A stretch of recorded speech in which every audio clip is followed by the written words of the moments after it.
Hello friends, welcome to my channel once again. In this video we'll be discussing the if condition, that is if logical function. Along with that we'll also discuss the COUNTIF and SUMIF, how to calculate that, how to use these functions in our day-to-day businesses. The if function runs a logical test and returns one value for a true result and another for a false result. So if the condition is met, it is considered to be true. If the condition is not met, then it is considered as false. Depending upon the result, one of two actions will be carried out. So we give a condition to the system and we ask the system to check the condition. If the condition is satisfied, if the logical test is true, then what should be the value as per our instructions, and if it is not, if the condition is failed, then what should be the value as per our instruction. System has to return that value. So if you look at this syntax here, it says is equal to if into the bracket condition, what condition we give and what action should be done if it is true, and along with that action what if it is false. So if the condition meets, there is one action. If the condition is not meeting, then there will be another action. So both these true and false actions has to be given by the users. The condition is usually a test or test of two cells, such as a1 is equal to a2. So we ask the system to check whether a1 is equal to a2 or not. So if a1 is equal to a2, then what should be the value? If a1 is not equal to a2, then what should be the value? So the action if true and action if false can be numbers, text or calculation. So you can give the numbers, or you can type a text to return as value, or you can also do some calculations. We can instruct the system to do some calculations in this case. So if is a very popular logical conditional function in the businesses, and it is widely used, and if it is understood properly, you can use it for a variety of reasons. It really make the life easy when you are working with large data in Excel.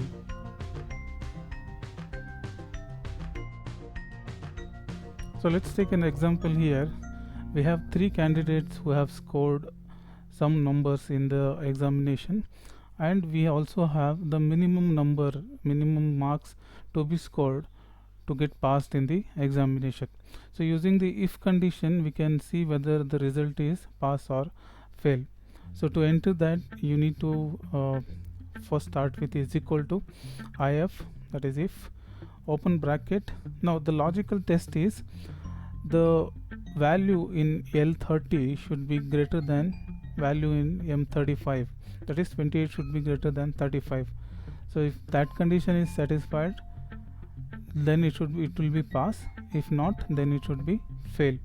So I'll select this one, L30, that is 28 greater than 35. So this is my condition. So if this is true, the value what I need, it should always be put in double quotation you have to use, otherwise it will not work. So my result should be pass. Okay, now if it is not true, if L30 is not greater than M30, then again I have to give the result in quotation. So here I'll put it as fail and then close the bracket. So you need to be very careful with the commas and the quotation mark, without which this formula will not work. Okay, so now I have entered my condition and what value I need. So when I press enter, I get the result as fail because 28 is not greater than 35. So let's do it for the second one. L31 greater than L35.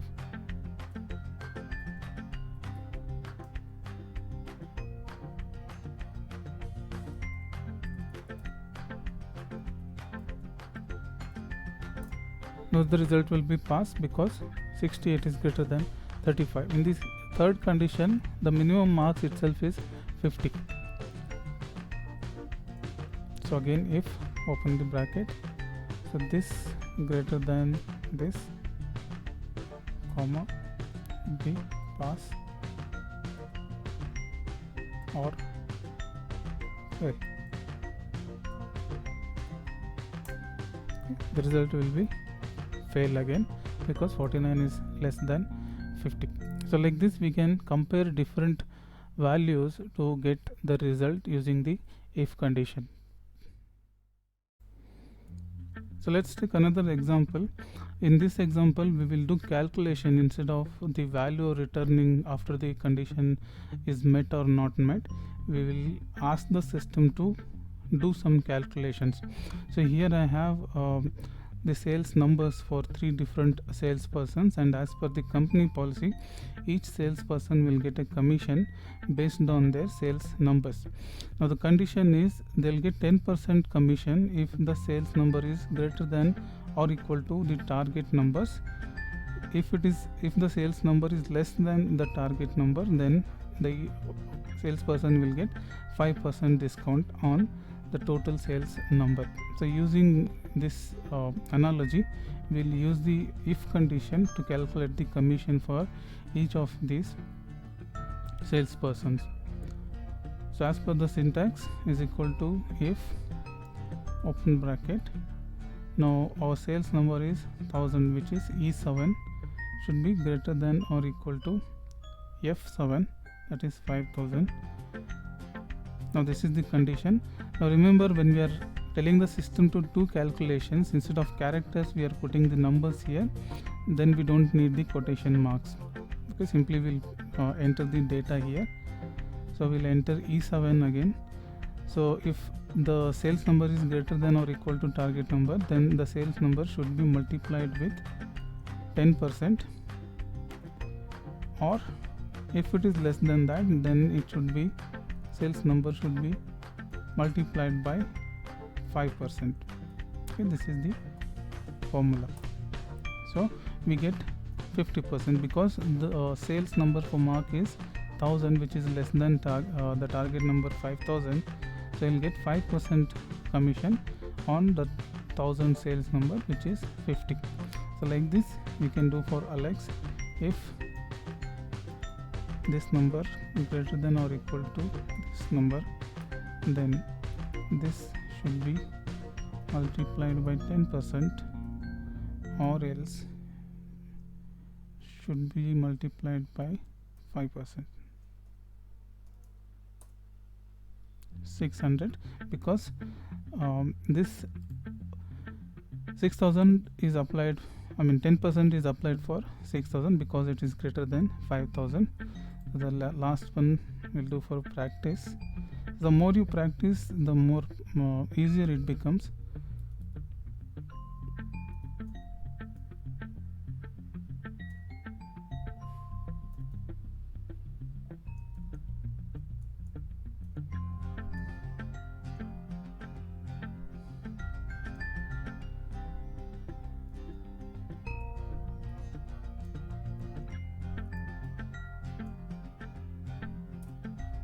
Okay, so like this we can calculate the commission, and then we can add this number to the sales number. So 1000 plus 50, 6000 plus 600, like this we can add and give the total number to the management or supervisors or the seniors, whoever is asking for this information. So the next one is COUNTIF function. So this function is a combination of two different functionality, that is count and if. In this function we give the if condition and ask the system to count how many numbers are there. So this function counts the number of items which match criteria set by the user. So if we give a condition to the system and ask to return the value, like how many counts, how many times the number is, the condition is appearing in that particular range. So COUNTIF you can also use to count the cells that contain dates, numbers and text. The criteria used in COUNTIF, it also supports the logical operators like greater than or less than, or greater than and less than together we can use, and the is equal to. These are all the logical operators. Along with that, COUNTIF function also supports the wildcards in Excel, that is the star and the question marks. So you can use that also for practical matching. So always when we use the countif function, the returned value is in numbers. So if you look at the syntax here, it says is equal to countif range of things to be counted, comma, criteria to be matched. So we give a criteria, that is the condition, and the range we have to specify how many times the condition is appearing in this particular range. So no special formatting is needed. So if you look at this example here, I have some data in 3 different columns. So when we select, say for example, if I am selecting from B4 to B12, this will be my range. Okay, so in this range, I'll ask the system, I'll give the countif function and ask the system to count any of these, how many times it is appearing. So all you do is you give the if condition along with the count, and system counts actually how many times the data is appearing and gives you the result. Let's use this countif function for this data and try to find out some values here. So always the function, the formula starts with is equal to, in this case the formula is countif open bracket, and now as you see this drop down here, so it says countif, and into the bracket we have to give the range along with a criteria. Okay, so first you need to specify the range where the system should check. So this has to be specified by the user. So I'm telling the system to look into this range. Now we always use the range in case of countif, not the arrays. So my range is from B4 to B12. Now this is my range. Now I have to give the condition, that is criteria, that we need to put it in the quotation, double quotation mark you need to specify. So say for example I want to look for the glass here, so I'll type glass, end the quotation and close the bracket. Okay, so this is the formula, and when you press enter, you will get the number as 2. So if you look at the range here, glass is mentioned 2 times, 1 and 2. So this count will be given by this formula.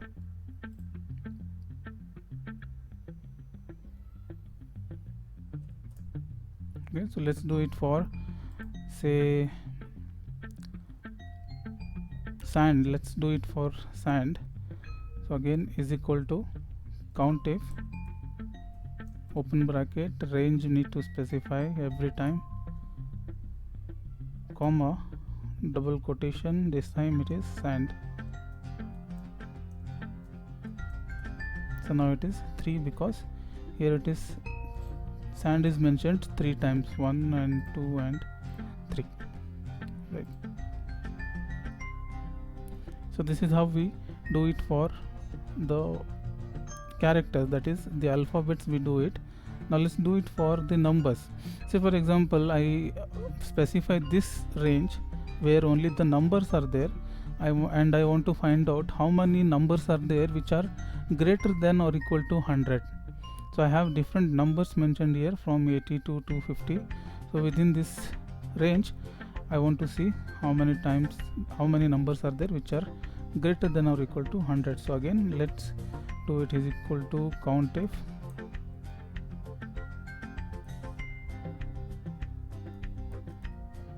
open bracket, and now again the range. This time I'm selecting this because my values are in this range. Okay, now the condition will be, again you need to give the double quotation here, greater than or equal to 100, close the bracket. I'll get 5 numbers because there are numbers which 5 numbers which are greater than or equal to 100.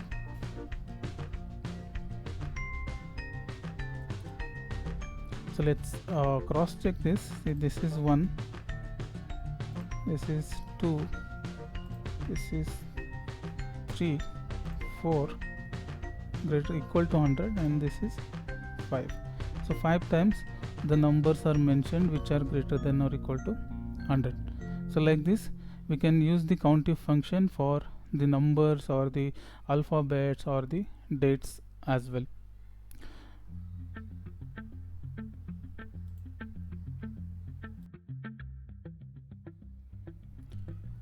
If you're still watching this video, that means you're liking it. Please consider hitting that like button and subscribe, and press that bell icon to get notifications on new videos that get uploaded on this channel. The next one we have is the SUMIF function. So it is very similar to the COUNTIF function. In the COUNTIF, we counted how many numbers, how many times the number or data is appearing.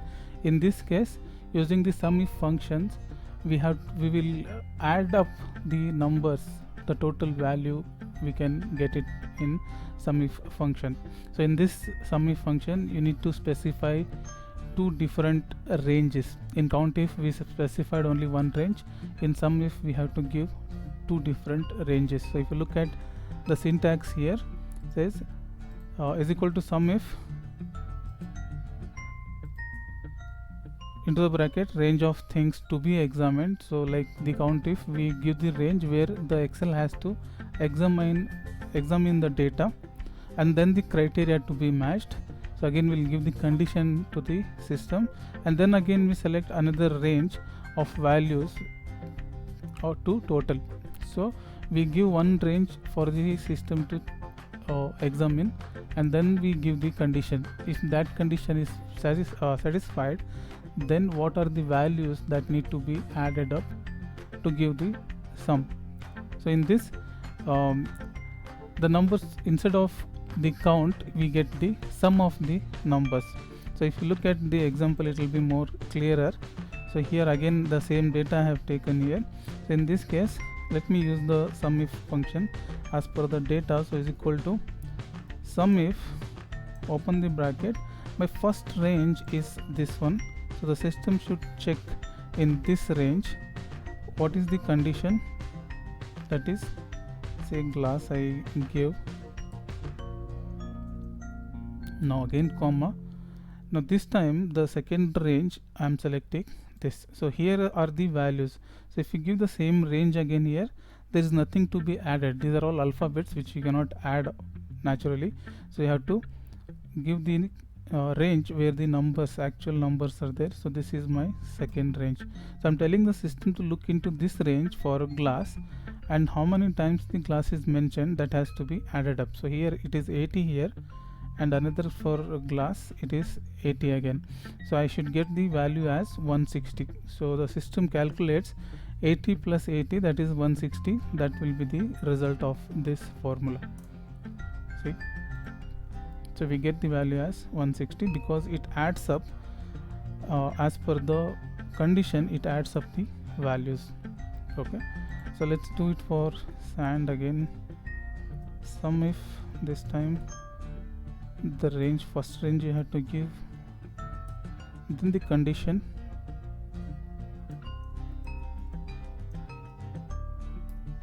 then the second range of numbers. So 325, we can cross verify this whether it is coming correct or not. So if you look at this and here, let me change the font for this.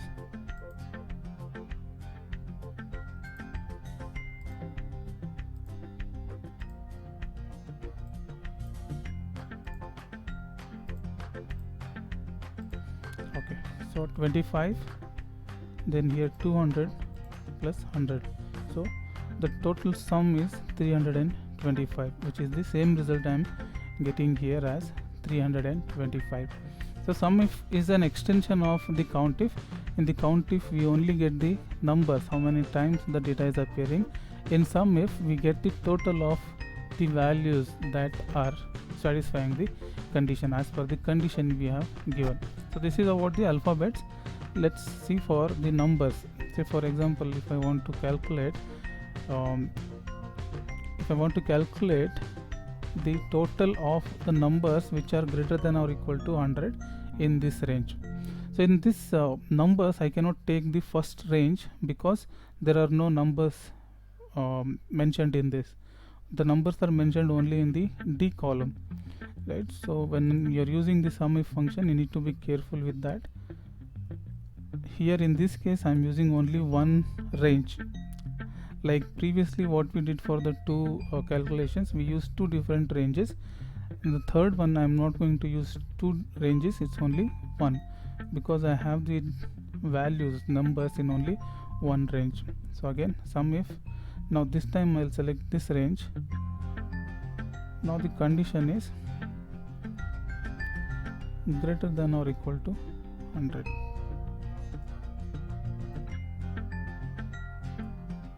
Right? It gives me the value as 1000, because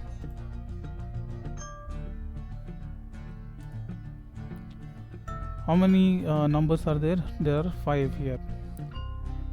2, 3, 4 and 5. So if you select this, the sum total is 1000 here, right? So we are telling the system to sum up, that is to add the numbers which are greater than or equal to 100. So in this case only one range, and I'll get the total of this as $1000 or rupees. So again for training purpose I have used the capital letters. It is not case sensitive. You can use the small or the lower case also to calculate this. There is no difference in the result, right? So again, please, if you have any questions, you can ask me in the comment section and I'll try to come up with the answers. And if you want me to make a video which is something you want to learn or another topic or something, please let me know in the comment section. I'll create it and upload it. Thank you for watching. Please subscribe and hit that bell icon.